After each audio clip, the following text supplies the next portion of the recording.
ঈদুল ফিতর। ঈদ মানেই হাসি, ঈদ মানেই খুশি, ঈদ মানেই আনন্দের বন্যা। আসলে ঈদ কবে আনন্দের ছিল? তখনও ছিল, আজও ছিল।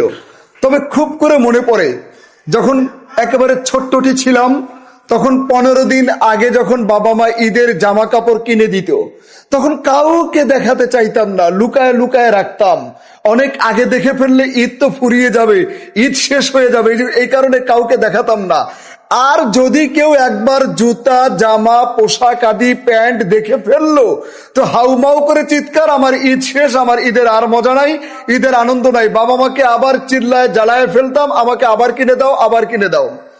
আবার অনেকেই আছে ঈদের পোশাক একেবারে সেই প্যাকেট করা অবস্থায়, কাউকে তো দেখাবোই না, রাত্রে মাথার কাছে নিয়ে ঘুমাতাম, জুতা ধরে নিয়ে ঘুমাতাম, প্যাকেট ধরে নিয়ে ঘুমাতাম, সারা রাত ড্রেস ধরে নিয়ে ঘুমাইতাম। সেই শৈশবকালে ঈদ তখন আসলে একরকম মজার ছিল।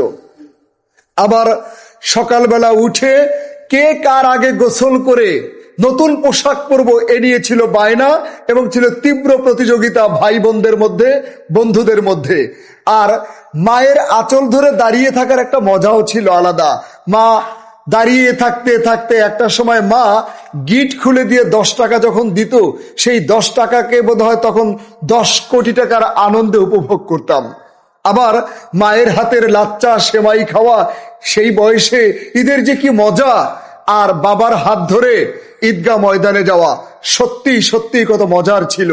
ঈদ মেলায় যাওয়ার পরে যখন অনেকগুলো খেলনা পছন্দ হতো, অনেকগুলো খেলনার মধ্যে যখন 2-1টা খেলনা বাবা কিনে দিত, তখন মনে মনে রাগ করতাম আর ভাবতাম, আমি যেদিন বড় হব না, সেদিন আমি একসাথে সব খেলনা কিনবো। আজকে পকেট ভরা হয়তো টাকা আছে, আর খেলনা কেনার কথা মনে পড়ে না, তাই না? বাস্তবতা যদি বলি, বড় আপুরা বড় ভাইদের পেছনে ঘুরতাম, সালাম করতাম, আর সালামির জন্য সালামি যদি নতুন টাকা 2 টাকাও দিত, তাহলে কি যে আনন্দে আত্মহারা হয়ে যেতাম, যেন আনন্দের বন্যা হতো রাশি রাশি। সবাইকে যেন বলতাম, বড় তোমাদেরকে বড় ভালোবাসি। আর এখন ঈদের আনন্দটা বোধহয় অন্যরকম। ঈদ সামনে, আমার নিজের কেনাকাটা করতে ইচ্ছে করে না, সেই পুরাতনটাই যেন পড়তে ইচ্ছে করে।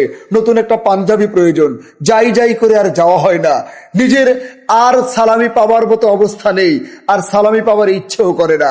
তবে হ্যাঁ, এইবারের আনন্দটা কিন্তু একটু ভিন্ন। সন্তানাদিকে দেবার আনন্দ, তাদেরকে যখন নতুন পোশাক আদি কিনে দেওয়া হয়, তারা বারবার সেটা দেখে, পরে, হাসে, আনন্দ করে। এটা দেখতে বড় ভালো লাগে। মাকে যদি একটা সুন্দর শাড়ি কিনে দেওয়া যায়, মা যদি চোখের দিকে তাকিয়ে ফ্যাল করে তাকিয়ে থেকে আনন্দিত হয়, সে মজা কিন্তু আলাদা। বাবাকে একটা পাঞ্জাবি কিনে দিয়ে বাবাকে নিয়ে যখন ঈদগাহ ময়দানে যাই, সত্যি যদি বলি, এই বয়সে সেই আনন্দটা আলাদা। যখন প্রতিবেশী অসহায় গরিব মানুষদেরকে যদি 2-1টা কিছু দান করা যায়, সেই দান করার মধ্যে একটা আনন্দ। প্রতিবেশী কেউ যদি সুন্দর পোশাকের অভাব থাকে, আর আমি যদি কিনে দিতে পারি, এর মধ্যেই এখন আনন্দ খুঁজে পাই। আসলে শৈশবের ওই বয়সে ঈদের আনন্দ আর এই সময়ের ঈদের আনন্দ সম্পূর্ণ আলাদা। তবে আনন্দ দুইটাই। তবে সবচেয়ে বড় কথা হলো, শৈশবের আনন্দ তো শৈশবের আনন্দই, তাই না?